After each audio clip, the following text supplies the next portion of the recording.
today. I've still got to do a lot of other things. I still got to get some shows ready and some videos ready, and we're about to kick into a whole bunch of more tournament stuff. I know I got the Opens coming up. I've got the TTOs coming up. I just got done with the BFL. You know, I did some videos leading up to the BFL. Didn't really know what was going to happen, right? I told you I had an idea, and I practiced a certain way. In the last video I did about trust your instincts, I mean, that's what happens, right?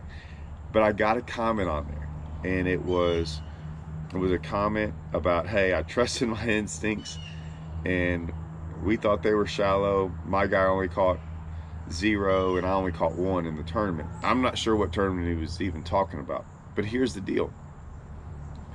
It doesn't mean you were wrong. That was the whole point of the video. They were shallow. There's a lot of guys I know caught them shallow. Now, did the winner? No. But here's the deal. The winner blew it out. Like, blew it out. And it's funny, like, after these tournaments, like, I end up, I don't want to say getting knowledge, but like usually going into this, I've talked to no one. So I've talked to no one except, I'm trying to think, like zero knowledge, zero. So, and I hadn't been on the lake in months, in about almost 2 months is what it had been. And I practiced very little. Man, it's a BFL, to be honest with you.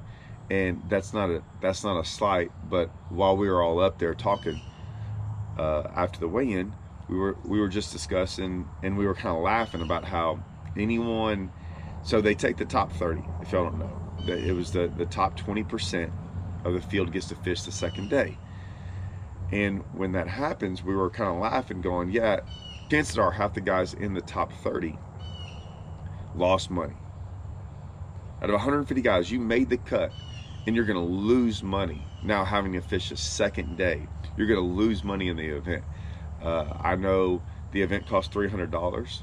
I got to get sidetracked. I'm sorry. I'm always going to bring this up because it still baffles me about this process, about what everyone's doing. But so hear me out. $300 to get in, and you had to at least probably go down there and practice one day. And with gas prices now, it's $50-$60 minimum, right? Minimum of just gas in your boat. I spent $123 on day 1. I probably spent at least $100 on day 2. So $200 and something just in the gas in my boat. I've even got a place on Rayburn, so I don't even have to pay to stay down there.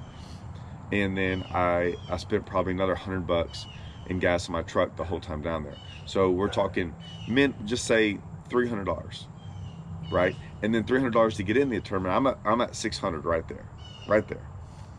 So I know like 15th place was like $600. So you basically made the cut, caught them for 2 days, beat 135 guys, and broke even just for the event. Just for the event. So I'm just still shocked at some of the guys that can't wait to go fish the BFL, and we've got the TTO and some other big events coming up. And when I say I know they're a lot of money, but the risk, I mean, $300 is a lot of money, guys. $300 is a lot of money, and that's what you're risking to make nothing. Like, it's a horrible bet.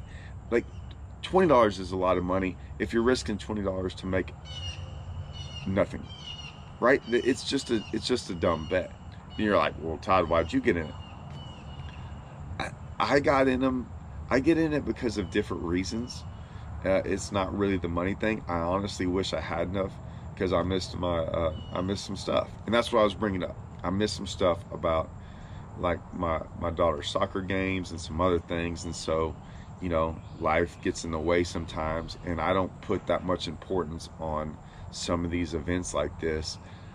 It's just, I'm really just kind of wanted to get back in the swing of things of fishing tournaments again before I hit the Opens and some other things. So anyways, I didn't talk to anyone until pretty much the morning of, in the evening before the tournament. Found out it was horrible. Like, it was bad. I had this great idea that I was going to catch them doing a certain thing. It didn't work out. It didn't work. Like, my practice days the one, I guess I had 1.5, were horrible. Like they were horrible. And I lucked around and caught like 5 or 6 fish in practice, and that was it. Tournament rolls around, and I just kind of start, you know, I know my co-anglers always ask me like, hey, what are we gonna do? And I was like, well, we're gonna do some of this and maybe some of that. And I can feel, I always have this feeling that's like, man, you're a local, man, you got 25 spots you can go catch fish off of. No, it's Rayburn, guys. This is different. Like I go to all these other lakes and it's so much easier sometimes than Rayburn, you know, at times. And Rayburn's just a weird deal. And it's not just to even catch fish, although catching fish was just hard. Like catching a keeper was hard.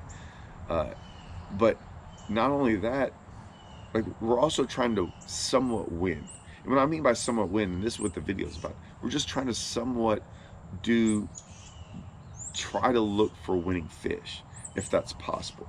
Okay, not just go out there and catch fish, try to like either establish a pattern or find the winning fish, which is almost nearly impossible. It's so hard to do. So anyways, we go out there and I just kind of start off cranking around, like maybe I'll just catch something in the morning time because it's got to be somewhat good, and I catch a fish or two. And then I go to a couple other places and some people are around, and I don't know, I just try to fish a certain way for a while and realized I wasn't catching anything. So I just like, man, I'm gonna go back where I started the first time I got out here in practice, even though I went up there and caught 1 fish. But maybe I didn't hit everything. Maybe I'm gonna go check some different things out. I'm definitely gonna hit where I caught that one. And I'm just gonna kind of mess around. And I messed around for quite a while and eventually caught one. But here's the deal. I was going by this place, and a fish blew up that deep, like stupid shallow. And I was going, oh man, look at that. Like that's, like, look at that thing. Just like I thought, they're up there shallow. And this is like 1 o'clock, guys. This is late in the day. And I don't even know if I have a limit. Maybe I have a limit at this point. No, I didn't have a limit. That's right, I only had 4. And I throw over there and a 4-pounder blows up on it and misses it. I'm like, dang it. You know, and that was the only shot I got on it. Well, I said, you know what? I gotta believe I was right. So I go and I hit some other places, and next thing I know, I catch a 4-pounder. And I was like, all right, man, got a 4-pounder. And then I fish forever like that, trying to get another bite. And I eventually get one other bite. It's a 6-pounder. Knocks it freaking way up in the air. I throw back in there and catch a 2.5. That was my day. I had 14 pounds. I was sitting in 13th place. And I look back going, all these years of fishing for all these tournaments, right?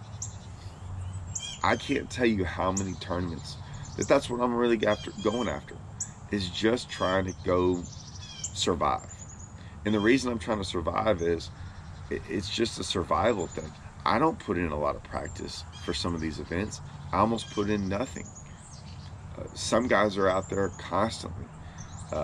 I know guys are out there spending a lot of time out there. I used to when I was really young, kind of because I had to, like, I was trying to learn things and do stuff. And now as I get older, like I said, I mean, I look at it differently, not in a bad way, not in a where, hey, I'm not going to go out there and practice 5 days for a BFL. I've just refused to do it.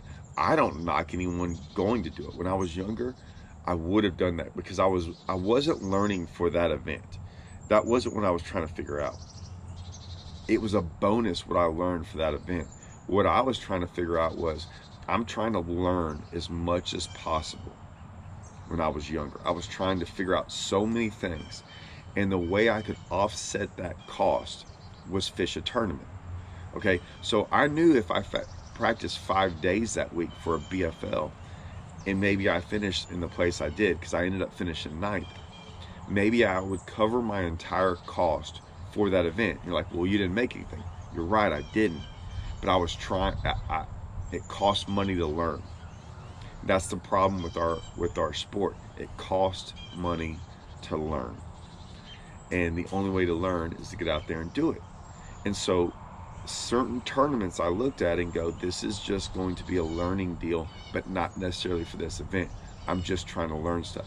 So I mean, those events in the years past helped me put together a bag where I didn't practice that much for an event.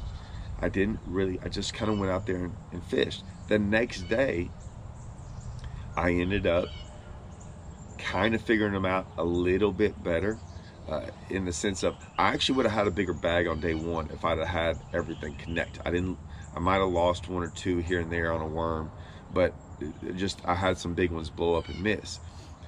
I didn't have any miss on day two. I didn't lose anything, and I had a bigger bag. I had like right under 16 pounds. So I ended up kind of moving up in the top 10, getting a check that's better than, a kick in the butt. So I ended up doing some stuff, but it was pretty much from my learning experience from years ago. I didn't learn a lot of the stuff I did years ago. What I learned was still how to fish tournaments, how to just survive, connect the dots, get a couple little bites here and there. Because guys, it was tough. Like, I can't tell you how many guys, a lot of guys that had 20 something pounds on day one caught 10 or 11 the next day. I saw guys not catch limits on day two. I mean, limits were hard. Good locals not catch limits, right? So it's hard to go out there sometimes. And if you're not out there on the lake all the time, like some of these guys, it's tough. I get it. I'm right there with you. A lot of people were like, man, you're on the lake all the time. No, I'm not. Y'all see that I'm not. It's Monday. I'm not on the lake. I had to film with Andrew last week for TV shows. I had things to do. So I'm saying all this because I feel like I'm with a lot of y'all guys, right? I'm with, y'all understand that I'm not out there and y'all aren't out there. So I'm trying to show y'all how to manage all that. And I bring up that comment that just because you didn't catch them still doesn't mean you weren't right and your instinct wasn't right. My instinct was to go catch them shallow, and I tried it in practice and it didn't work out that great. I tried it forever in the tournament and didn't work out. And then one little blow up at 1 o'clock got me back on track. I didn't do great in the tournament because of that bite, because I was able to put that bite along with some other little bites I had, and I just trashed and pieced together a good finish. And that's what I was saying, is trust your instincts. Doesn't mean you'll always catch them, but it does mean you can kind of maneuver through a tournament and just survive and make it to the next one. Because eventually, what I always learned is I'll survive some of these tournaments that aren't necessarily that important. Because when I say it wasn't important, I didn't fish any BFLs this year. This was my only one. So I wasn't trying to make the regional. I wasn't trying to make Angler of the Year. I was just trying to go out there and kind of get back into fishing shape, get back into the groove of things. Because man, we hadn't really fished tournaments in a while. Still trust your instincts, even if they don't work out. It's all right. And try to get a couple checks in there in the process. Hope this helps, guys. See y'all.